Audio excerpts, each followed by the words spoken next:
সবাইকে প্রণাম, নমস্কার। সাপ্তাহিক গীতা পাঠের আসরে সবাইকে স্বাগত জানাচ্ছি।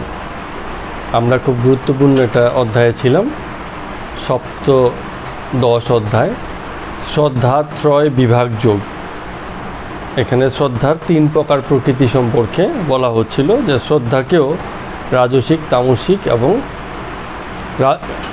সাত্ত্বিক এই 3টে ভাগে ভাগ করা যেতে পারে। তো কথা প্রসঙ্গে শ্রীকৃষ্ণ ভগবান বিভিন্ন বিষয়ে কথা বলতে বলতে খাদ্যের গুণ, মান এবং খাদ্যেরও এই 3 রকম প্রকারের ভিত্তিতে খানিক আলোচনা করলেন এই জায়গাটায় এসে। তো আমরা খাদ্য বিষয়ক আমাদের অনেক কথা হয়, ধর্মপথেও হয়। কারণ যখনই স্বামী বিবেকানন্দের মতো কেউ বলছেন যে হিন্দুর ধর্ম যেন রান্নাঘরে এসে ঠেকেছে, মানে একটু মজা করেই বললেন, যা ঘটেছে তা দেখে শুনে তাই যেন মনে হলো। তো সেখান থেকে এসবের আলোচনা, গভীর ব্যাখ্যা এবং এগুলো কি সত্যি আমাদের জীবনে ধর্ম অধর্ম নির্ধারণে কাজ করে বা আদৌ করে কি না, সেসব বিষয়ে আমরা একটু আলোচনা করি। প্রথমত খাদ্যাভ্যাস এগুলোর সঙ্গে মানুষের আধ্যাত্মিক যে উত্তীর্ণ হওয়ার উপায়, তার কিছু যোগাযোগ খানিকটা হলেও আছে, একেবারে অস্বীকার করা যাবে না। কেউ বলতে পারবে না যে মদ মাংস খেয়েও আমি আধ্যাত্মিক, মানে হওয়ার কথা নয়। আবার একেবারেই যে হতে পারবে না তাও না। তো এইসব বিষয়ে আজকে খানিক আলোচনা আমরা করব বাস্তবতার নিরিখে। প্রথম কথা একটা জিনিস বলে নিই, যে খাদ্য বিষয়ক যে জ্ঞান বা বিজ্ঞান, এই বিষয়টা এমন নয় যে শুধু ডাক্তারের বিষয়, বরঞ্চ ডাক্তারের বিষয় নয়ই। ডাক্তারদেরকে খাদ্যের গুণ, মান এইসব বিষয় পড়ানো হয় না, বা হলেও খুব নমিনাল, নামমাত্র। কেউ কেউ উচ্চতর পড়াশোনা করতে গিয়ে হয়তো এইসব বিষয়গুলোর উপরে পড়াশোনা করতে পারেন, কিন্তু মূলত ডাক্তারি শাস্ত্রে খাদ্য গুণের সাথে কোনো সম্পর্ক নেই। সেখানে ওষুধ বিষয়ে, লক্ষণ বিষয়ে এবং তার ট্রিটমেন্ট বিষয়ে পড়াশোনা করা হয়। মানে অ্যালোপ্যাথি মেডিসিন যেটা আছে, খাদ্যবিজ্ঞান এ বড় ঘনিষ্ঠ বিষয় আমাদের জীবনের সঙ্গে। আমরা নিজেরাই এ বিষয়ের জ্ঞান লাভ করে নিজের জন্য সবচেয়ে উপকারী পদ্ধতি খাদ্য এবং খাদ্য বিষয়ে আমরা নির্ধারণ করতে পারি। তো এটা কোনো ডাক্তারি শাস্ত্রের বিষয় না। কিন্তু আবার কেউ যদি মনে করে যে বিভিন্ন রকম খাদ্যের, আমরা কোন খাদ্যে কীরকম ভিটামিন আছে, খাদ্য মান আছে, কতটা প্রোটিন আছে, এইসব বিষয়ে পড়াশোনা করব, অতটাও দরকার নেই। আমাদের শাস্ত্র যেরম বলে যে খাদ্যের প্রকৃতি জেনে তবে খাদ্য গ্রহণ করতে হবে, এবং খাদ্যেরও প্রকৃতি আছে। একটা খাবার সে কী ধরনের খাবার, সেটারও একটা বিচার হয়। তো চলুন এ বিষয়ে একটা করে আমরা যতটুকু আজকে আলোচনা সম্ভব কিছু বিষয়ে আমরা আলোচনা করছি। প্রথমে আসবো পেঁয়াজ রসুনের কথায়। কেন গেল দিনকে এই কথাটা উঠেছিল, পরে আর আমরা আলোচনায় আসতে পারিনি। যে পেঁয়াজ রসুন, প্রথম কথা হচ্ছে পেঁয়াজ রসুন কি আমিষ জাতীয় খাবার কিনা? টেকনিক্যালি দেখলে এটা আমিষ জাতীয় খাবার না, এটা উদ্ভিদ। যেহেতু এটা উদ্ভিজ্জ আমিষ খানিকটা হতে পারে, কিন্তু এটা ঠিক আমিষ বলতে যেরকম বোঝায় ডাল আমিষ, তৈল জাতীয় যেসব খাবার আছে তাতেও যে আমিষ বা তেল বা চর্বি থাকে, সেখানে সেই হিসাবে এই পেঁয়াজ রসুনে সেটা থাকে না। কিন্তু পেঁয়াজ রসুনে আমাদের একটা দোষ আছে, সেটা হচ্ছে জাতি দোষ। তার আগে একটু বলে নেই, খাদ্যকে 3টে দোষ, খাদ্যের 3টে দোষের কথা বলা হয়েছে শাস্ত্রে। এক হচ্ছে জাতি দোষ, আর 2 হচ্ছে আশ্রয় দোষ, আর 3 হচ্ছে নিমিত্ত দোষ। এই 3টে দোষ আমাদের খাবারের হতে পারে। জাতি দোষটা কি আছে? এই খাদ্যের যে প্রকৃতি সেটাই তার দোষ। অর্থাৎ খাদ্যটাই ইটসেলফ এমন একটা খাবার যে ওই খাবারটা আমাদের জন্য উপকারী না, বা আমাদের জন্য সুইটেবল না, আমাদের জন্য হিতকারী না। এমন যদি কোনো খাবারের দোষ থাকে তো সেটা হচ্ছে জাতি দোষ, সে আমিষ হোক কি নিরামিষ হোক। খাবার ইটসেলফ খুব কাজের জিনিস নয়, ভালো জিনিস নয়, উপকারী নয়, এমন খাবার যদি হয় সেটাকে জাতি দোষ বলবো।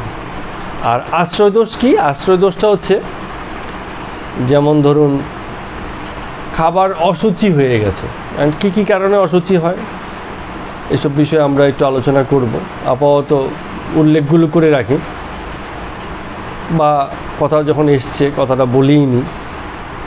আমাদের ভারতীয় সংস্কৃতিতে এই সুচিতার অসুচিতা খাদ্যের ব্যাপারে খুব মান্যতা দেওয়া হয়েছে, এবং এটা মান্যতা দেওয়া যেতে পারে। আমার মনে হয় যে এতে দোষের কিছু নেই, কারণ আমরা অনেক সময় দেখেছি বাড়িতে, আপনারাও করেন, যে হয়তো খাবারের নুন টেস্ট করা হচ্ছে, তো যে হাতে নুনটা টেস্ট করা হচ্ছে মুখে নিয়ে করা হলো হাত থেকে, পরে হাতটা ধুয়ে বাকি রান্নাটা হলো। এটা আপনারাও করেন, আমরা দেখেছি বাড়িতে করেন। কেন? কারণটা হচ্ছে যে হাত এবং মুখের সংস্পর্শ হয়েছে। সুচিতা এখানে ব্যক্তি সচেতন, সে ওটাকে হাতটাকে ধুয়ে নিল, করে নিল, পরে আবার মানে সে হলো। তো এই সুচিতা মান্য করা হয়। অনেকে ভালো পরিষ্কার পরিচ্ছন্ন পোশাক আশাক পরে আপনার রান্না করে। আমরা তো ক্যাটারিংকে অনেক সময় দিয়ে দিই, ক্যাটারিংয়ের একজন দুজন তো জোগাড় যারা করে, এমন সব পোশাক আশাক এমন সব মানে নোংরা হয়ে আসে, তার কাজই তাই, এবং সে এটাকে নিয়েছে। আমরা দেখে অনেক সময় কিছু করার নেই, বলে এই তো জোগাড়, এই তো পেয়েছি। হ্যাঁ, ওই মশলা বাটা কি টুকরো টুকরো করা কি জোগাড় যন্ত্র জল এনে দেওয়া বা যাই কিছু আছে, যারা জোগাড়ু থাকে, একজন থাকে রাঁধুনি, বাকি আদার্স থাকে জোগাড়ু। তো তারা জোগাড়টা না করে দিলে রাঁধুনি রান্না করতে পারবে না। তো তাদের অবস্থা অনেক সময় একেবারে অপরিচ্ছন্ন। তো এগুলো নিয়ে অনেক সময় আপত্তি হয়, কারণ কি কাজটা তো খাবার, এটা তো লোকে খাবে। এই যে এখন কোথাও একটা পুজো হচ্ছে আমাদের এই যে এই রাস্তার ধারে, এরকম রাস্তার পুরো ধারেই প্রসাদের আয়োজন, সকাল থেকে দেখছিলাম যে কেটে কুটে রান্নাবান্না যা কিছু আছে। রাস্তা মানে কি, এখন কি পুজো মানেই উৎসব, একদিন তো বিশেষ খাবার খেতেই হবে। তো কি হয়, ওই যে এই যে রাস্তার ধারে দুলুম সব কিছুতে শুচিতা নষ্ট হচ্ছে। এখানে শুচিতা মানে হচ্ছে পরিচ্ছন্নতা, এবং যে এই আয়োজনের সঙ্গে জুড়ে থাকবে তার সর্বোচ্চ সচেতনতা এইসব বিষয়ে, এইগুলোর খুব গুরুত্ব দেওয়া হয়েছে। অনেক সংস্কৃতিতে এসব নেই, তারা একই থালাতে অনেকে বসে খাওয়া মানে এরকম চল আছে কোনো কোনো সংস্কৃতিতে। একই জিনিসকে মানে মুখে মুখে ভাগ করে নেওয়া, একজন খেয়ে খানিকটা দিল, আবার একজন বাকিটা খেলো, আবার একজন বাকিটা খেলো, এত আন্তরিক এমন বিষয় চলে। কিন্তু ভারতীয় সংস্কৃতিতে এসবের আলাদা একটা গুরুত্ব আছে, তারা সবসময় এটা মেনেছে।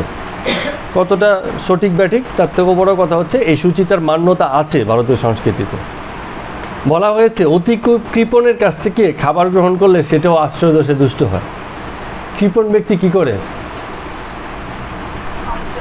সঞ্চয় করে। সঞ্চয় না, অতি কৃপণ, মানে সাধারণ কৃপণ বা মিতব্যয়ী হলে চলতো কথাটা। অতি কৃপণ, সে যে 3 মাস আগে বিস্কিট এনেছে এখনও খাচ্ছে একটু একটু করে একটু একটু করে, অতি কৃপণ। হ্যাঁ, মানে অতিরিক্ত। বা মুড়ি নেতিয়ে গেছে তাই চালিয়ে যাচ্ছে। আরে এটাকে হয় ভেজে খাও, না হয় ফেলো, না হয় নতুন করে আনো, কিন্তু তার কৃপণ, সে ফেলবে না।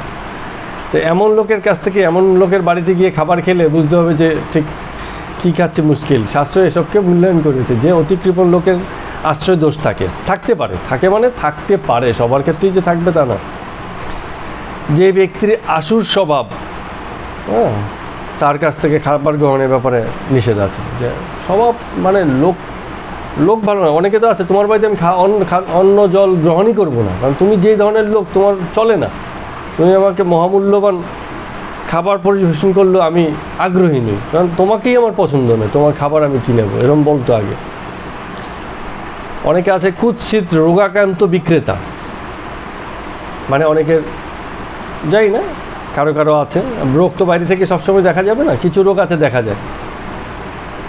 স্কিন ডিজিজ বিভিন্ন রকম আছে, নোংরা নোংরা স্কিন ডিজিজ কারো হয়ে গেছে এবং সে সেসব ব্যাপারে কেয়ারফুল না, সচেতন না। হতে পারে অসুখ বিসুখ সবারই, কিন্তু তার থেকে বেরোনোর চেষ্টা তো তার থাকা চাই এবং পরিচ্ছন্নতার চেষ্টা হওয়া উচিত।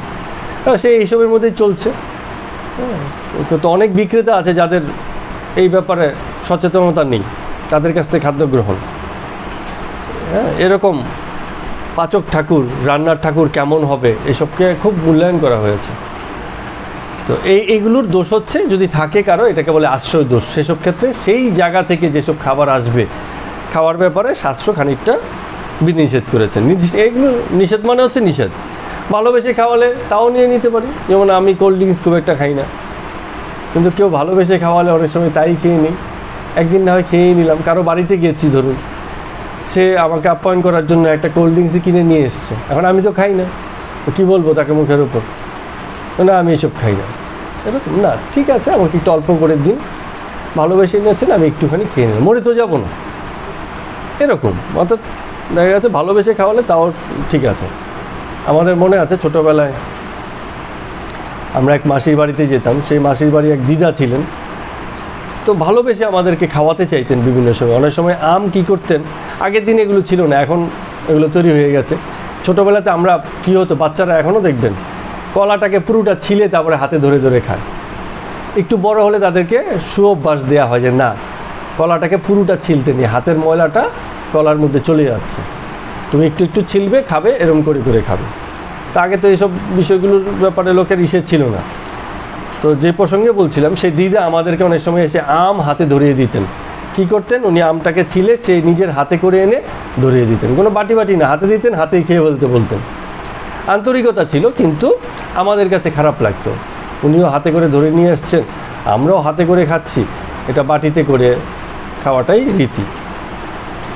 অনেকে আছে মাখা প্রসাদ খায় না, কেউ একজন মেখে দিয়েছে, তার রুচি নেই, বলে না হ্যাঁ কীরমভাবে কি মেখে টেখে দিয়েছে, খাবো না।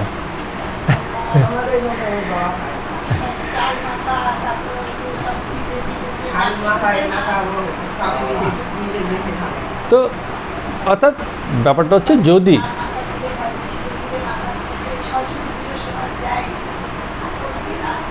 যদি রুচি না হয়, নিয়ম আছে শাস্ত্রে, অমৃত গ্রহণ করতে নেই, রুচি করে খেতে হবে। যা খাবে ওটা খাওয়ার ব্যাপারে তোমার ইচ্ছা একেবারে পূর্ণরূপে স্বতঃস্ফূর্ত রূপে থাকতে হবে। রুচির সাথে খাওয়া, স্বতঃস্ফূর্ততার সাথে খাওয়া। হ্যাঁ, রুচি নেই, খাইয়ে দিচ্ছে, মন চাইছে না, কেমন কেমন লাগছে, ভালো খাবার খেয়েছে, তাতেও তার বদহজম হয়ে যাবে, খাবারে দোষ এসে গেল। তাহলে এগুলো হচ্ছে আশ্রয় দোষ। যখন মনে হবে কোনো খাবার এরকম, সেক্ষেত্রে অ্যাভয়েড করা ভালো। আর যদি তেমন মনে হয় যে কেউ ভালোবেসে দিয়েছে, তাহলে মন খুলে খাওয়া উচিত, দ্বিধা না রেখে। যদি ভালোবাসারই কদর করি তাহলে তাই ঠিক আছে।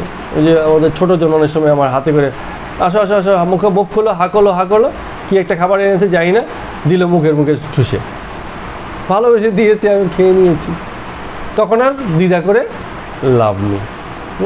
তাই তো, হয়তো এরকম। হ্যাঁ, তো এখন এইটা হচ্ছে মানে মূল বিষয়।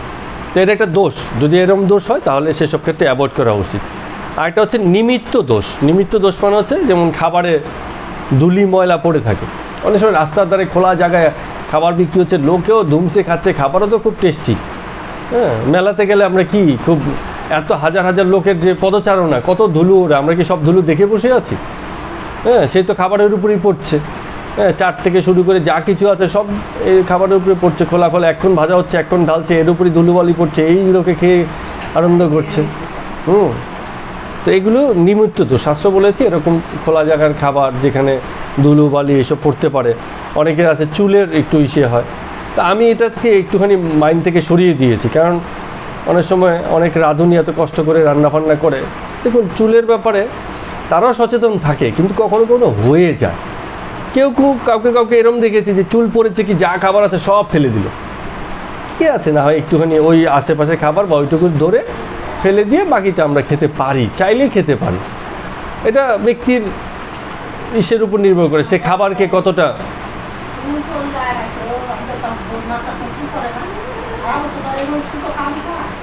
তো খাবারকে এটার একটা ব্যাপার আছে যে কে এই সম্মানটা দিচ্ছে? যে খাবারের এই মূল্যটাকে খুব হাইলি ভ্যালু করে। ভ্যালু বলতে এই যে অর্থনৈতিক ভ্যালু না, এক থালা খাবারের দাম কত, না হয় 100 টাকাই নষ্ট হলো, সেটা বড় কথা না, বড় হচ্ছে মূল্যটা টাকার অঙ্কে নয়, এটা লক্ষ্মীর দানা, আহার, আন্তরিকতা এবং আহার, ঠিক আছে, সেটা হ্যাঁ দিতে পারে। এবং সেক্ষেত্রে হ্যাঁ, তো এখন যে গ্রহণ করছে সে আন্তরিকভাবে দিল, তো একটা চুল পড়েছে কি সে এই খাওয়া যায় না, কি পুরো তোমার সব রান্নাই বুঝি এরকম, আমি আর এই খাবো না, মানে অনেকের এরকম ছুতমার্গ থাকতে পারে। সেক্ষেত্রে ওই যে ঘেন্না মানে কি হচ্ছে, আমি তো অনেক সময় কি হয়, খাবার খাওয়ার কালীন সময় পোকা টোকা পড়ে যায়, যেটুকু পড়েছে ওটুকু ফেলে দিয়ে, মনের ব্যাপার, আমি ধরে নিয়েছি যে অংশটুকু পড়েছে অংশটুকু নষ্ট হয়েছে, ওটুকু আমি ফেলে দিয়ে বাকিটা আমি খেয়ে নিচ্ছি। অনেকে আর খেতেই পারবে না, তার এত ঘৃণা বা এত ঘেন্না তার মধ্যে থাকে যে সে ওটার সাথে আর অ্যাডজাস্ট করতে পারে না। না পারলে না করাই উচিত, কোনো জোরজারি নেই, যে পারবে সে করবে, যে পারবে না সে তাই করবে, কিন্তু আন্তরিক থাকা উচিত, একটুখানি যৌক্তিকও হওয়া উচিত কোনো না কোনোভাবে। সেই ঈশ্বরচন্দ্র বিদ্যাসাগরের কথা মনে আছে কিনা, জেনে উনি যখন কলকাতাতে এসে মানে কত কিলোমিটার পথ হেঁটে স্কুলে যেতেন, হ্যাঁ হ্যাঁ, মানে অনেকটা দূর স্কুলে যেতেন, এবং সে সময় ওনার অর্থবিত্তের যোগান অত ছিল না, মেস বাড়িতে থাকতেন এবং সকলের জন্য রান্না করে তবে গিয়ে মানে ওনার সেই থাকা খাওয়ার সংস্থান হতো। উনি গায়ের ছেলে, রান্না করতে পারতেন ভালো, মামুন ছেলে। তো একবার রান্নার সময় ওই যে পড়ে গেছিলো, আরশোলা পড়ে গেছিলো। কী করেছিলেন, সে আরশোলাটাকে ফেলে মানে নিজে খেয়ে নিয়েছিলেন। যখন ডাল সবার মানে খাবার দেয়া হয়ে গেছে, পড়েছে আরশোলাটা তার নিজের কাছেই, এবং তিনি দেখতে পেয়েছেন, বাট ততক্ষণে অলরেডি এই খাবার সবার মধ্যে পরিবেশন হয়ে গেছে, লোকে খেতেও শুরু করেছে। তো উনি সেটাকে আস্তে করে সাইডে লুকিয়ে রেখে উনিও বাকিটা খেয়ে নিয়েছেন। বাকিরা যারা আছে তারা তো দেখেনি, তারা ভক্তি নিয়েই খেয়েছে। যতক্ষণ দেখছে ততক্ষণই জ্ঞান না, আর যতক্ষণ দেখছে না ততক্ষণ পুরো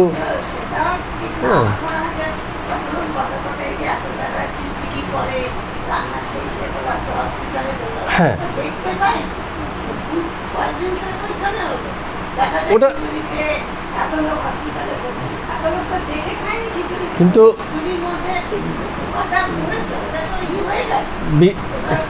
অর্থাৎ যখন জনমানুষের খাবার তৈরি হবে এবং সেটা যদি মনে হয় যে সত্যিকার অর্থে কেউ যদি সচেতন কেউ দেখে থাকেন, হ্যাঁ, তাকে কিন্তু ওই একটা টোটাল খাবারের মধ্যে একটা বিষ মিশেছে বা কোনো একটা, ওটা ক্ষেত্রে টোটাল খাবারটাই মানে ফেলে দেওয়ার যোগ্য। এখন আমি বলছি না বিদ্যাসাগর সঠিক কাজ করেছেন, কিন্তু বিদ্যাসাগরের উপায় নেই, মেজবাড়িতে থাকতেন। উনি যদি সেই সময় বলতেন যে আরশোলা পড়েছে তোমরা খেও না, বাকিদের গঞ্জনা তো তার কোনো অংশে কম জুটতো না, উনি হয়তো ভয়েই সেটা করেননি।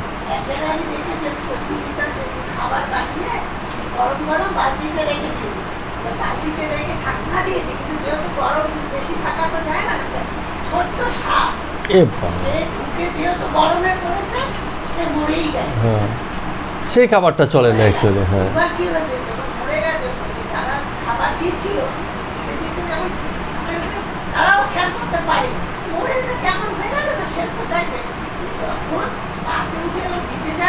মায়ের গুজি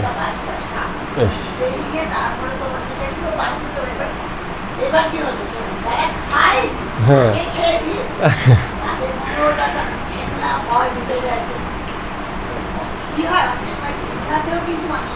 হ্যাঁ হ্যাঁ হতে থাকে। কিন্তু এই ক্ষেত্রে যদি ভোজন হয়ে যায়, ভোজনকে মানে ওই ঘেন্নাবোধ যদি থাকে তার কিন্তু তার মানে খেয়েই যদি ফেলে, আর তাহলে তার পজিটিভ বা ইতিবাচক থাকা উচিত। যখন খাবার খেয়ে নিয়েছে ওইসব চিন্তা করে লাভ নেই, ঠিক আছে ওকে। আর যদি সে মানে ভিতর থেকে তার বারে বারে এইসব বিষয়ের চিন্তা আসতে থাকে, তাহলে সেই খাবার তার কিন্তু এমনিতেই হজম হবে না। তো বিদ্যাসাগরের কথা প্রসঙ্গে আরেকটা কথা আসছে, উনি কিন্তু এই আরশোলা থেকে একবার হাঁপানি ওষুধও তৈরি করেছিলেন এবং নিজেরও হাঁপানি ছিল। সেই ওষুধ খেয়ে ওনার দাবি ছিল যে আমি সুস্থ হয়ে গেছি, এবং অন্যান্যদেরকেও তিনি এই হাঁপানি ওষুধই মানে খাওয়াতেন।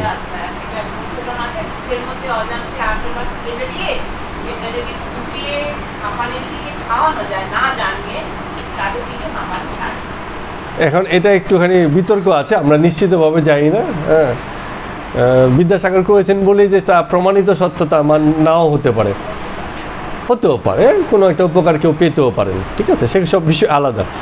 হ্যাঁ, তো মানুষ শ্রেষ্ঠত্ব পেলে তার সবই যে সঠিক তা কিন্তু না, না, তার কোনো মানে নেই, নাও হতে পারে। হ্যাঁ, তো এই জন্য খাদ্যের এইসব বিষয়গুলো মানে খুব খাদ্য গ্রহণের ক্ষেত্রে ভাবা উচিত। তবে ওই যে কথা দিয়ে শুরু হয়েছিল পেঁয়াজ রসুনের ক্ষেত্রে, পেঁয়াজ রসুনের দোষ হচ্ছে জাতিগত দোষ। তারা মানে সেই খাবারটা ইটসেলফ এমন খাবার, এটাকে উত্তেজক বলে, তমতার গুণ সম্পন্ন বলে, ঠিক আছে। তো আবার এই পেঁয়াজ রসুনের সাংঘাতিক রকম ঔষধি গুণ আছে।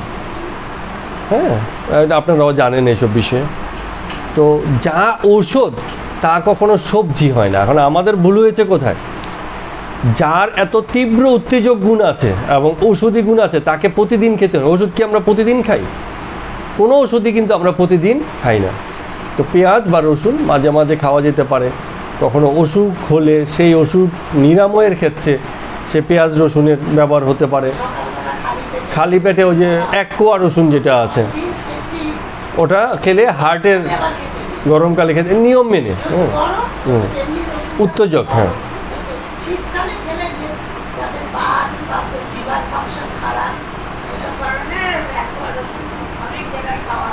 এই যে বললেন শীতকালে খেতে নেই, এই কালের উপরও ভিত্তি করে খাবারের মানে ব্যবহার বা গ্রহণের উপর নির্ভর করছে, আরও শরীর গরম করে ঠিক থাকে। শীতকালে খাওয়া, হ্যাঁ,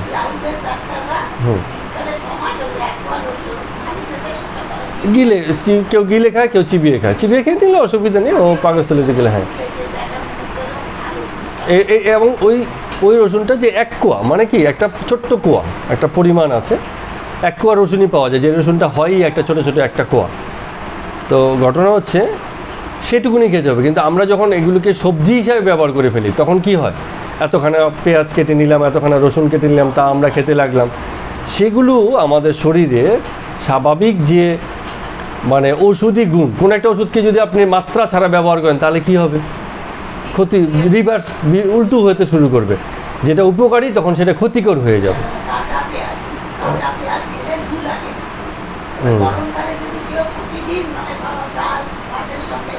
অল্প একটুখানি কাঁচা পেঁয়াজ, হ্যাঁ, আর এগুলো, হ্যাঁ হ্যাঁ, একদম ঠিক কথা বলেছেন।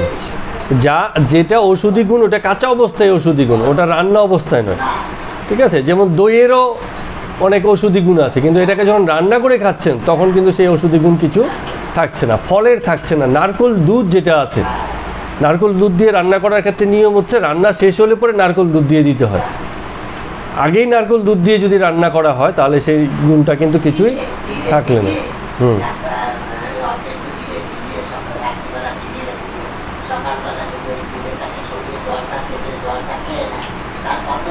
হ্যাঁ, হ্যাঁ,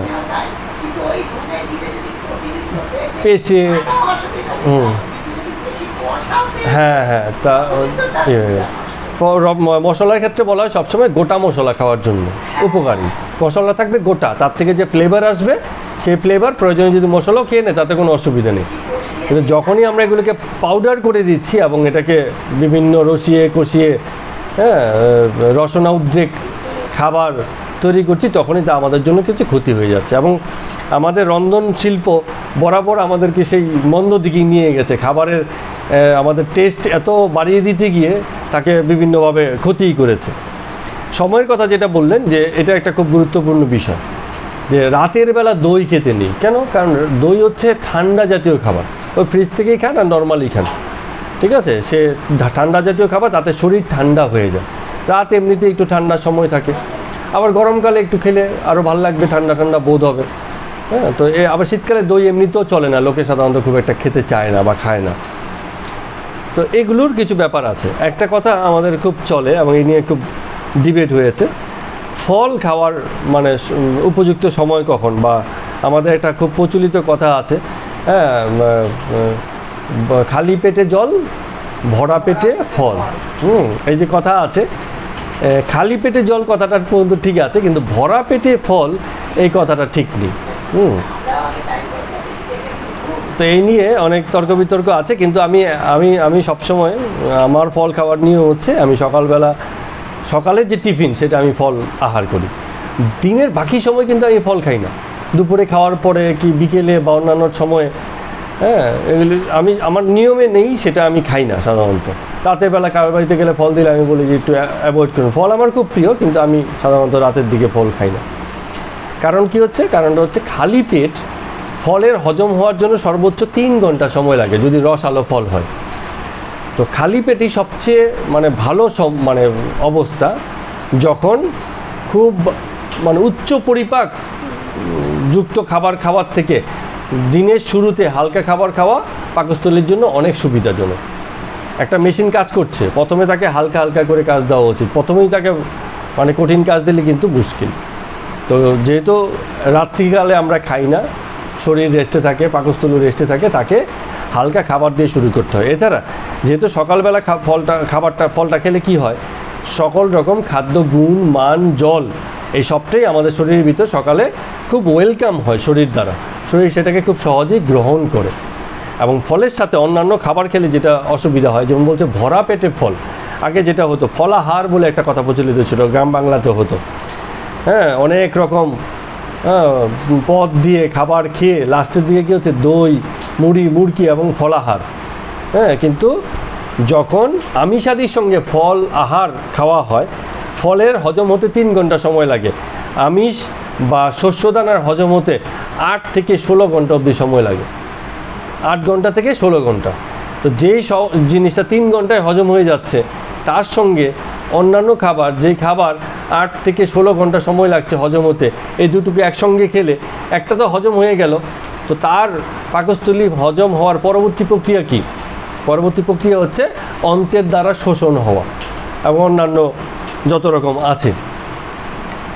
তো কিন্তু পাকস্থলীর মুখ কখনোই খুলবে না যখন পরিপূর্ণভাবে খাবারটা হজম না হবে। অথচ সেই সময় ফল হজম হয়ে যায়, কিন্তু অন্যান্য খাবার হজম হয় না বলে পাকস্থলীর মুখ কিন্তু খোলে না। সাধারণত ভারী খাবার, যেগুলো আমিষ এবং শর্করাজাত খাবার, এগুলো খাওয়ার ফলে 5-6 ঘন্টা পর্যন্ত ওই পাকস্থলী সেটাকে কী করে তরলীকৃত করে দানাকে।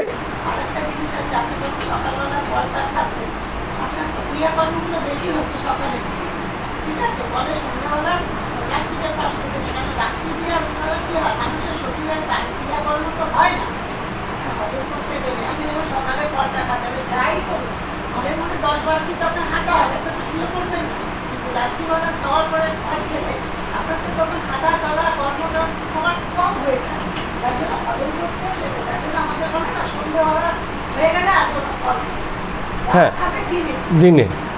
আর তবে এখানে একটা আছে, অনেকেই আছে, কেউ আছে সন্ধ্যের দিকে অনেকে ফল খায়, রাত্রির খাবার যারা স্কিপ করে দেয়, রাত্রে তারা কিছু খায় না, এমন কেউ আছে যারা রাতের দিকে, হ্যাঁ, তারা সন্ধ্যের দিকে খানিকটা ফল টল খেয়ে নিল, তারপরে তার অন্যান্য রাত্রি হয়তো ঘুমোলে সে পড়ে, কিন্তু তার খাবারটা ওই সময় এসে নিয়ে নিল। অনেকে আছে দুটো প্রধান মিল খায় সারাদিনে, কেউ আবার একটা প্রধান মিল খায়, আমরা তো 3টে করেই খাই, হ্যাঁ, এইসব মতো।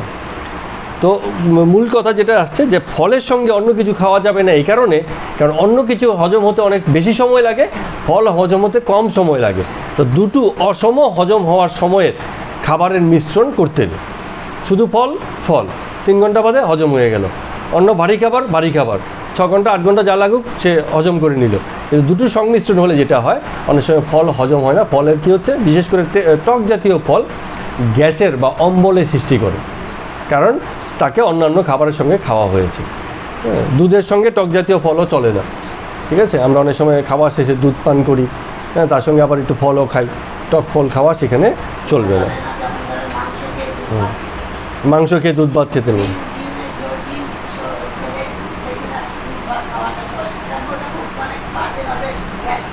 হ্যাঁ, তার মানে কি হচ্ছে, ওই যে একই ব্যাপার, যখন ভারী পরিপাক সময় লাগে এমন খাবার আমরা খাই, তাদের জন্য সেই সময়গুলোতে সময় দিতে হয়। এই জন্য অনেক সময় কি হয়, এই যে কথাটা বলছি, আমরা দুপুরবেলা আমরা একটু ভরপেট খাই খাবার, তারপরে আবার সন্ধেবেলা ভারী কিছু খাওয়া একেবারেই উচিত নয়, কারণ দুপুরের যে খাবার সেটা হজম হতেই মানে তখনও পর্যন্ত অনেক বাকি। কেউ যদি দুপুর দুটোতে খাবার খায়, আবার সন্ধ্যে 6টা বাজায় সে কি খায় না, চাউমিন কি ভারী কিছু এটা সেটা হাবিজাবি, মানে সেটাও মানে খাওয়া হয়ে গেল, একটু ভারী খাবার হয়ে গেল, এমন খাবার খেতে নেই। হালকা তরল জাতীয় খাবার, চা হতে পারে, একটু কফি হতে পারে, কি ফলের জুস হতে পারে, অথবা এমন খাবার যেটা খুব সহজে হজম হয়ে যায়, এমন খাবারই বিকেলবেলা, তাও খিদে লাগা এই শর্ত সাপেক্ষে। খাবার খিদে পেয়েছে তবেই খাওয়া। এই কথাটা বলতে বলতে আরেকটা বিষয়ে আসি, যে আমরা কখন খাবার খাবো। নিয়ম হচ্ছে যে খিদে না পেলে এবং পেট খালি না থাকলে খাবার খাওয়াই উচিত না। এটা হচ্ছে আয়ুর্বেদের নিয়ম। জঠরাগ্নি যতক্ষণ পর্যন্ত না জ্বলবে সেখানে খাবার পরিবেশন করা উচিত না। জঠরাগ্নি মানে কি, খিদে পাবে। ওই যে বলে না, আপনার সময় বাচ্চারা এসে বলে পেটে আগুন জ্বলছে, খাবার দাও খাবার দাও, তার মানে কি হচ্ছে, তার পেটে জঠরাগ্নি চলছে, পেট বলছে খাবার দাও। কিন্তু মানে খিদে বোধ হলে সঙ্গে সঙ্গেই যে খেতে হবে তার কোনো মানে নেই। এটা একটা সিগন্যাল, একটু বাদে খাবার বডি কী করে সেই সিগন্যালটা বন্ধ করে দেয়। কারো খিদে পেয়েছে মানে এই নয় যে তারপরে কেবল তার খিদেই পেতে থাকবে। খিদে পাওয়ার বোধ 4-5-7 মিনিট থাকে, তারপরে একসময় সেই বোধটা থাকে না। তো এর অর্থ হচ্ছে তোমার পেট খালি হয়েছে, বডি বলছে এবার তুমি খেতে পারো। তো খিদে পাওয়ার আধা ঘন্টা পরেও লোকে খেতে পারে, তাতে কোনো অসুবিধে নেই। তার মানে সে জানলো যে আমার পেট খালি আছে। এইভাবে আমাদের খাওয়া উচিত। তো অনেকে আছে যে খুব সারাদিন, ওই যে আপনি যেটা বলছিলেন, সারাদিনই কিছু না কিছু খাচ্ছে, 2 ঘন্টা 3 ঘন্টা বাদে খাচ্ছে। এটা অত্যন্ত বাজে অভ্যাস। আমরা এই জিনিসটা একেবারেই আমাদের বাড়িতেও মন্দিরেও আমরা চালাতে চাই না। হ্যাঁ, আমরা সকালবেলা খাই, তারপরে আর মানে মাঝখানে কিছু খাই না। একটা সামান্য কিছু, এই অনেকে আছে না, এই একটা খাও, ওটুকুনো খেতে আমরা রাজি নই। সকালে 9টা 9:30 যেরকম হয়, সাধারণত সূর্য উদয়ের পরে অল্প করে খেতে হয়। ওইটাই ফলাদি যা আছে, হালকা খাবার সকালবেলা। তারপরে দুপুরবেলা যে যেমনভাবে খায় প্রধান মিল হিসেবে সেই ধরনের খাবার। এরপরে বিকেলবেলা যদি ওই হালকা চা মানেও যে আবার সেই দুধ চা ঘন করে সেসব নয়, লিকার চা অথবা জুস জাতীয় কিছু যদি খিদে পায় বলে মনে হয় তবে খাওয়া উচিত। আর না হলে সন্ধ্যের পরপরই, নিয়ম হচ্ছে সূর্য ডোবার পরপরই খেতে হয়। আরও ভালো বললে অ্যাকচুয়ালি আরও যেটা বলা হয়েছে, সূর্য ডোবার আগেই খেতে হয় সবার লাস্টের খাবার, সূর্য ডোবার পরে কোনো খাবার খেতেই নেই। কিন্তু এই জিনিসটাকে যেহেতু সময়ের সঙ্গে সঙ্গে সংস্কৃতিগত কিছু পরিবর্তন এসে গেছে, এই জন্য বলা হয় সূর্য ডোবার ঠিক আগে পরেই খাবার খেতে হয়। মানে হয় আগে খাও অথবা পরে ইমিডিয়েটলি খেয়ে নাও, তারপরে রাতে আর কোনো ভারী খাবার খাওয়া চলে না। যদি খিদে পেয়ে যায় তবে হালকা কোনো খাবার কেউ যদি মনে করে খাবে, ঘরের খাবার হলেই ভালো। অনেকে আছে দেখছি রাতেরবেলা বিস্কিট টিস্কিট খায়, সেগুলোও কিন্তু মানে ডেড ফুড বলা হয় বিস্কিট টিস্কিট বা প্যাকেট জাতীয় খাবারকে, সেগুলো খাওয়া উচিত নয়।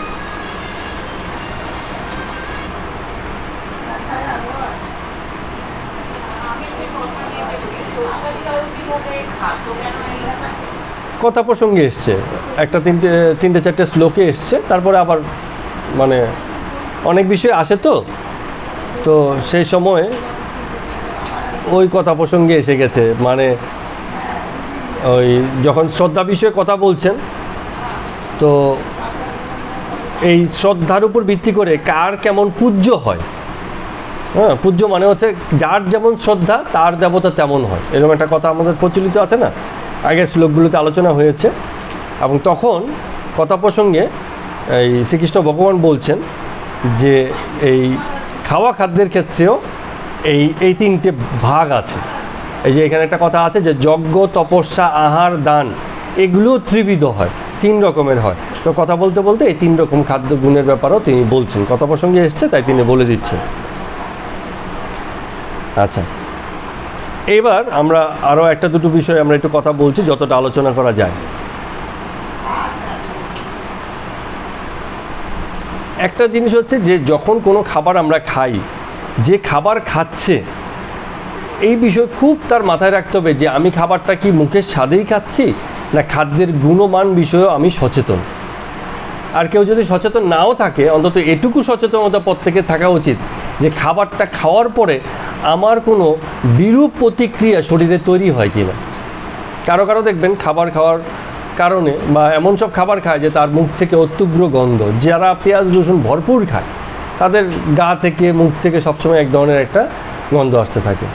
এখন যে সচেতন না সে বলবে আমিও খাচ্ছি ভালো, খুব সুস্বাদু, আর গন্ধ হচ্ছে ও তো নিজেও এই গন্ধ নিজে গ্রহণ করছে, প্লাস আরেকজনের কাছ থেকেও তার ঘরের বা তার সংস্কৃতি বা তার এরিয়াতে যারা আছে তাদের কাছ থেকে একই রকম গন্ধ পাচ্ছে। কিন্তু অন্য কেউ এসে ব্যাপারটা কিন্তু তখন আইডেন্টিফাই করে যে ব্যাপারটা একটু আলাদা, নিশ্চয়ই তার খাদ্য খাবার এমন আছে যেখান থেকে এই বিষয়গুলো আসে। তো এই সচেতন হওয়া দরকার আছে। আমি একটা খাবার খেলাম, খাবারটা খাওয়ার পরে আমার একটু অস্বস্তি হলো কি না, কোনো প্রবলেম হলো কি না, হ্যাঁ, পরিপাক করতে সমস্যা হলো কি না, এইসব ব্যাপারে সচেতন থাকলে আমরা খাওয়া খাদ্যের ব্যাপারে আমরা চুজি হতে পারি, না হলে মুখের সাথে সবই খেতে শুরু করবে, এরকম ব্যাপার। তো এইটা একজন ব্যক্তি যে খাওয়া খাদ্য খাচ্ছে মানে সচেতন হওয়া খুব দরকার। মানে দেখতে হবে যে আমার যে খাবারটা খেলাম সেটা আমার শরীরে কীরমভাবে কাজ করছে, এটা পর্যবেক্ষণ প্রত্যেকেরই দেখা উচিত। আচ্ছা, এবার কথা হচ্ছে যে যত রকম খাবারই খাই, খাবারের ফ্রেশ খাওয়াই সবচেয়ে বেস্ট খাবার। যে যাই কিছু খাবো ফ্রেশ, মানে জাস্ট এখন তৈরি হলো কি প্রাকৃতিকভাবে পাওয়া গেল, এখনই আমরা খেয়ে নেব। ফলও যদি বাসি হয়ে যায়, পচে যায়, সে ফল অ্যাভয়েড করাই ভালো, ঠিক আছে? কারণ যখনই বাসি হচ্ছে, পচে যাচ্ছে, আমরা না দেখলেও সেখানে রোগ জীবাণুর বিস্তার হয়।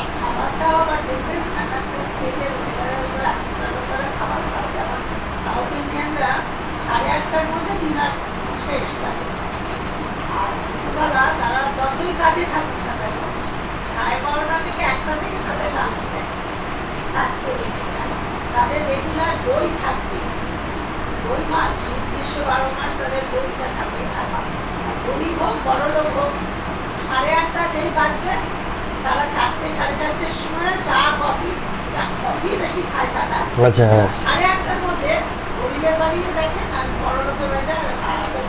সংস্কৃতি, সুন্দর সংস্কৃতি, হ্যাঁ হ্যাঁ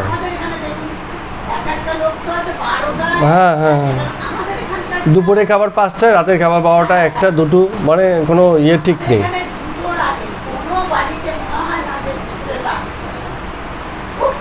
তো 1টা থেকে 2টো স্ট্যান্ডার্ড টাইম, মানে নির্ভর করছে সকালের টিফিন সে কখন খাচ্ছে।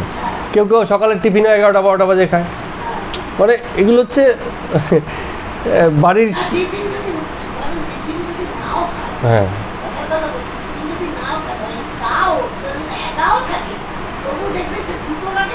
খেতে বসে একটা হ্যাবিট হয়ে গেছে। লোকে কাউকে নেমন্তন্ন করবেন, ওই 1টা 2টোর মধ্যে লোকজন আসতে শুরু করবে, হ্যাঁ, তারপর জানে যে ওইটাই টাইম।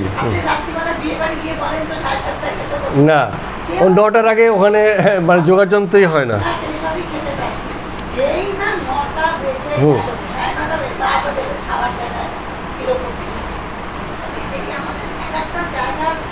সংস্কৃতিগত একটা ব্যাপার আছে। তো নিজের জন্য এটাকে একটুখানি কখনো কখনো যদি মনে হয় যে এটা সুবিধাজনক হচ্ছে না, এটা ঠিক করে নিতে হয় নিজের জন্য, নিজের স্বাস্থ্য ব্যবস্থাকে ঠিক রাখার জন্য। প্রক্রিয়াজাত খাবার এবং সংরক্ষিত খাবার না খাওয়াই ভালো। প্রক্রিয়াজাত মানে কি, একটা জিনিসকে এটাকে মডিফাই করা হয়েছে। যেমন আমরা টমেটোকে ব্লেন্ডিং করে সস বানাই, ওই সসটাই বোতলে ভরা থাকে, 3 মাস 4 মাস 6 মাস মেয়াদ থাকে, এটা প্রক্রিয়াজাত হলো। এইসব খাবার একদম টোটাল মানে অ্যাভয়েড করতে হবে। সংরক্ষিত খাবার অনেক সময় হয় না যে আমরা শীতকালে বাঁধাকপি ফ্রিজে, ডিপ ফ্রিজে রেখে দিলাম, গরমকালে খাবো, হ্যাঁ, এইসবও মানে হওয়া উচিত না। কিছু খাবার তো রোদ্দুরে শুকিয়ে রাখা হয়। কি একটা হচ্ছে আচার, সবার প্রিয় খাবার। আচার কিন্তু খুব শরীরের জন্য উপকারী খাবার একদমই নয়। ফ্রেশ আচার ঠিক আছে, কিছু কিছু টক জাতীয় খাবার অনেক সময় কিছু মানে যেহেতু বলা হয় যে সকল রকম টেস্ট এবং গুণের খাবার মিশ্রিত করে খেতে হয়, তাও সব বেলায় নয়, এসব মাথায় রাখতে হবে।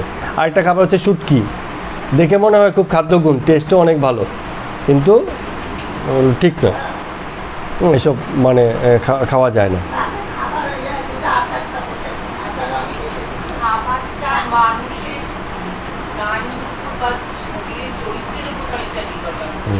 আমি যদি অসৎ হই, সৎ পথে না থাকি, তাহলে আপনি আমাকে জোর করে পেঁয়াজ রসুন দিলেও আমি তো করবো, হয়তো আপনার বাড়িতেই আমার বমি হয়ে বেরিয়ে যাবে সেটা। আর এটা হচ্ছে মানুষের চরিত্রগত, অসৎ না, অসৎ ব্যক্তি অভ্যাস নেই, তুমি একটা সৎ ব্যক্তি কি যারা পেঁয়াজ রসুন ছোঁয় না, তাকে তুমি পেঁয়াজ রসুন না, আলাদা টাকা করে ভুল কথা। তুমি পেঁয়াজ রসুন ছয় না বলে সে সৎ, এটা আমি মানতে পারছি। পেঁয়াজ রসুন ছয় না, হতেই পারে না। আস্তিক নাস্তিকের না ব্যাপারই না। হ্যাঁ, এটা হচ্ছে অভ্যাসের উপর। পেঁয়াজ রসুন খাওয়া এখন হচ্ছে অভ্যাসের উপর। কে একটা মানুষ পেঁয়াজ রসুন কেউ কেউ খায়, আছে, অসৎ, আর পেঁয়াজ রসুন খায় না বলে সে সৎ। আমি এই কথাটাকে সংক্ষেপ করে দিচ্ছি। কেউ কেউ আছে যারা পেঁয়াজ রসুন খায় না, কিন্তু আবার অন্যান্য এমন সব খাবার খায় যেগুলো সাংঘাতিক রকম, মানে ওই যে জাতি দোষ, আমরা যে বললাম জাতি দোষ আছে। হ্যাঁ, তাহলে সবচেয়ে বেশি গুরুত্বপূর্ণ হচ্ছে ব্যক্তি সচেতন কিনা তার খাবারের ব্যাপারে। হ্যাঁ, সে সচেতন কিনা, ঠিক। এটা হচ্ছে আপনার এখন আমি সারাদিন সাত্বিক আহার গ্রহণ করলাম, রাত্রিরে শোয়ার সময় 2 প্লেট ব্র্যান্ডি খেয়ে শুয়ে পড়লাম। এটা তো কখনোই সাত্বিক অনেক সময় কি হয়, ওই যে ব্র্যান্ডি ফ্র্যান্ডি যে ব্যাপার বললেন, কিছু আছে, জানি না কত রকম আছে, আমি শুনেছি কিছু খাবার নাকি আবার শীত প্রধান দেশে এসবের একটু প্রয়োজনও আছে। একটা হচ্ছে কি, আপনি যেটা খান, কথার কথা, আপনি ধরুন আপনার ওই একই ব্যাপার, যদি তার কোনো মেডিসিনাল পাওয়ার থাকে মেডিসিন হিসেবে গ্রহণ করা যেতে পারে, কিন্তু যদি নেশার জিনিস হিসেবে গ্রহণ করে তাহলে তো যদি আপনার মেয়ে কোনোদিন পেঁয়াজ রসুন খায়নি, সাপোজ মনে করেন খাইনি, আমি যদি একদিন ওর বাড়িতে আপনাকে ভালোবেসে যদি খাওয়াই, ও আমার কথা খেয়েও কিন্তু সহ্য করতে পারবে না। কেন বলেন তো, পেট কোনোদিন পেঁয়াজ রসুন নেয়নি। নেয়নি, এটা কথা ঠিক। কিন্তু আমি যে মানুষটা খারাপ সে প্রমাণ হয় না। না না, আমি সেটাই বললাম, এটাই তো মানুষের নৈতিক এটা কি, চরিত্র নির্ভর করে। এটা হচ্ছে অভ্যাসের উপর। না, এখন দিদি যেটা বলছেন, যদি চরিত্র বলতে আমরা ওই যে ভালো মন্দ বুঝি তাহলে নয়, কথাটা হচ্ছে সচেতন কিনা, সেই হিসাবে যদি বলেন তাহলে ঠিক আছে। কারণ এই যে আমাদের মারোয়ারি ভদ্রলোক যারা আছেন, আপনি যেটা খাবেন, একটা কথা যে আছে, ধরেন মাসিমা পেঁয়াজ রসুন খায়, আমি বললাম আরো এরকম অনেক লোক আছে যে পেঁয়াজ রসুন, তাহলে আমাকে মনে হবে যে এরা পেঁয়াজ রসুন খায় না, মানে এরা পুরো খুব সৎ। আর আমি মাংস এটাই তার খাচ্ছি, চরিত্র, সেটা কি, সেটা তার অভ্যাস, সেটাকে বলে অভ্যাস, চরিত্র নয়, সেটা তার অভ্যাস। ওই অর্থে বলছে যে অভ্যাস নেই, হুম তাই সে খেতে পারে না। ঠিক। বা কোনো ধর্মের কারণে সে ছেড়ে দিয়েছে, আগে এক সময় খেত, এখন কোনো ধর্মের কারণে, কোনো ইসের কারণে সে ছেড়ে না, ধর্মের থেকেও বড় কথা সে সচেতনভাবে এই বিষয়গুলোতে, ওই যে প্রথমে যে কথাটা বলছে খাদ্য বিজ্ঞান, ধর্ম এক জায়গাতে, খাদ্য বিজ্ঞান আরেক জায়গাতে। এখন সে খাদ্য বিজ্ঞান বা খাদ্য শরীরের মধ্যে কেমন ক্রিয়া করছে, হচ্ছে আপনি যদি সচেতনের কথা বলেন তাহলে ওটা কোনটা, যে আমি একটা কাঁচা পেঁয়াজ আমি খেতে পারি, আমি শরীরের জন্য খাই, কিন্তু ওই পেঁয়াজ রসুনটা যখন কষিয়ে কেউ খুব মশলা মশলা দেন, সেটা আমি খাবো না। কিন্তু আমি পেঁয়াজ খাচ্ছি, আমি ডালের সঙ্গে ওই কথাটাই বলছি। কাঁচা পেঁয়াজ দিলে সেটা ওই কথাটাই বলছি, ওটাকে বলে সচেতন। ওই কথাটাই বলা হচ্ছে যে সচেতন সে হয়তো জেনে শুনেই পেঁয়াজ রসুন খাবে যদি তার আরোগ্য লাভের উপায় থাকে। হ্যাঁ, আর আবার কেউ যদি মনে করে যে আমার যত বড় অসুখী হোক আমি মরে গেলেও পেঁয়াজ রসুন খাবো না, তাহলে সেটা একটা অচেতনতা। ঠিক আছে, যে সে এই খাদ্য বিজ্ঞান, না ভালো মন্দের কথা হচ্ছে না, ভালো মন্দের বিষয় নয় এখানে। আচ্ছা, আপনাদের দিকে আরেকটা বিষয় আমি একটুখানি দৃষ্টি আকর্ষণ করছি, খাওয়া খাদ্যের ব্যাপারে যখন কথা হচ্ছে, যে খাবার আমরা যা খাই বেশিরভাগ চেষ্টা করতে হবে কাঁচা খাওয়ার জন্য। এটা একটা বিষয় আছে, আমি কেন বিষয়টা বলছি এটা আমি একটা ব্যাখ্যা করি, ছোট্ট একটু ব্যাখ্যা করি। আমি খুব বেশি স্পেশালিস্ট নই, কিন্তু এই বিষয়গুলোতে খানিকটা একসময় জেনেছি, বা এগুলো বিষয়ে আমরা কিছু আমার পড়াশোনাও ছিল এককালে। আমাদের যে বডি ক্যারেক্টারে দুটো ভাব থাকে, একটা হচ্ছে অম্ল ভাব, একটা হচ্ছে মানে ক্ষারো ভাব। এবং আমাদের রক্তেও এই জিনিসটা আছে, বলে রক্ত অ্যাসিডিক হয়ে গেছে। হ্যাঁ, রক্ত মানে অম্ল ভাব, মানে অ্যাসিডিক ভাব এসে গেছে। এখন অ্যাসিডিক ভাব এসে গেলে কি হয় ব্যাপারটা, সেটা হচ্ছে যে রক্তে তখন অসুখ বিসুখের প্রবণতা বেড়ে যায়। তো রক্তের এই জিনিসটাকে পিএইচ বলে একটা বিষয় আছে, যারা এক্সপার্ট আছে আর খুব ভালো বলতে পারবে, এইটা দিয়ে পরিমাপ করা হয় রক্তের অ্যাসিডিটি অথবা তার ওই যে ক্ষারীয় মাত্রা।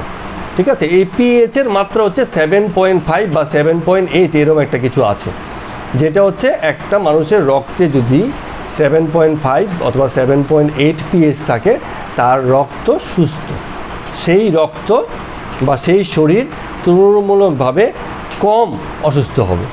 এখন এই পিএইচের মাত্রা কখন বেড়ে যায়, মানে রক্ত বা বডি কখন অ্যাসিডিক হয়ে যায়, যদি আমরা আনাজ জাতীয় খাবার, আনাজ মানে হচ্ছে আমাদের এখানে এই অঞ্চলে আনাজ বলতে যা বোঝায় সেটা নয়, সেটা হচ্ছে আমরা যেটাকে বলে গ্রেইন, শস্য দানা, প্রচুর পরিমাণে ডাল, বীজ জাতীয় খাবার, হ্যাঁ, এইসব জাতীয় খাবার যদি আমরা বেশি পরিমাণে খাই, অনেক বেশি পরিমাণে ইনটেক করি, এবং সেটা হচ্ছে আপনার প্রাণীজ আমিষ, যেসব আমিষগুলো প্রাণী দেহ থেকে আসে, দুধ, ছানা, তারপর পনির, হ্যাঁ, এবং যদি মাছ মাংস খাওয়া হয় সেসব, এগুলো যদি আমরা গ্রহণ করি বেশি পরিমাণে, তখন এই পিএইচের মাত্রা বেড়ে যায়।